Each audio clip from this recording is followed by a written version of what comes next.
Hi guys, welcome. So today we're going to talk a little bit about your mental health during this pandemic.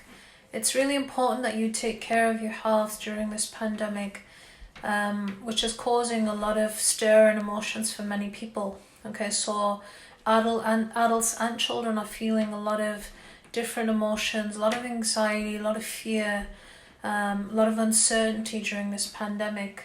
Okay, so you'll just find a lot of people are worried about financial situations. A lot of people are feeling lonely as well during lockdowns and isolation. People are worried about the health of themselves, but also worried about health of their family members. So they can create a lot of stress, a lot of anxiety inside of your system. Okay.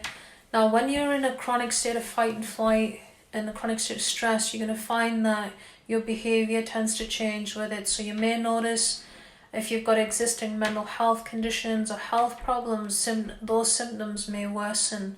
Your sleeping and your eating patterns may change.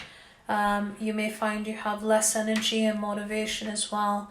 Some aches and pains in the body, okay, generally around the shoulder and the neck areas as well. So what I'm going to do is first of all say that we're all in this together, and no, it's not easy, but we're all going to get through this. What I'm going to do is I'm going to share with you some tips today on how to look after yourself during this pandemic. Okay, so the first one is stay connected to people. All right, so with isolation, a lot of people are feeling lonely. And if you stay connected via phone, right, we live in a world where we text everybody all the time.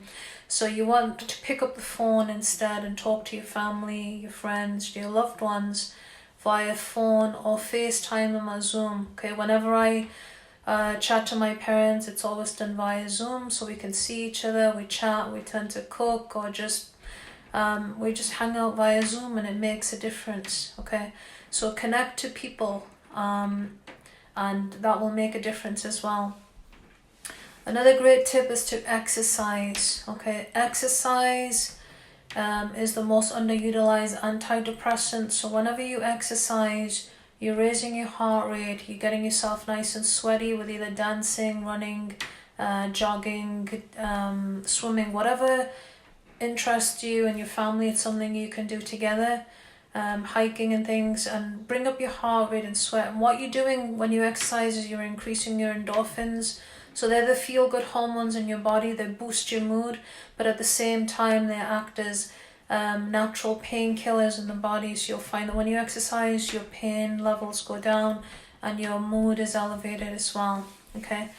Another great tip is to talk about how you feel. All right, a lot of people bottle up their emotions and they don't talk about how they feel.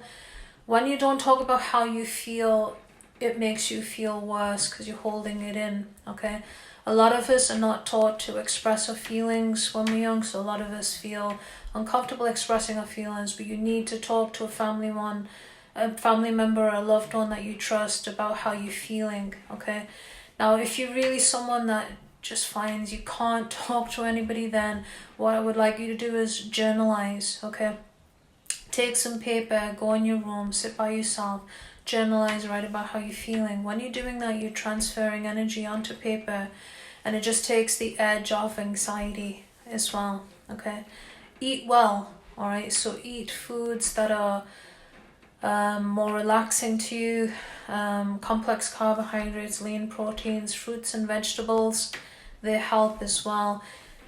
Avoid or minimize sugar and caffeine because they're just like adding fuel to the fire, the stimulants. Same with alcohol, they're all stimulating foods to the brain. So avoid or minimize those foods as well. Okay. Another great tip is to get yourself out. All right, get out in the fresh air.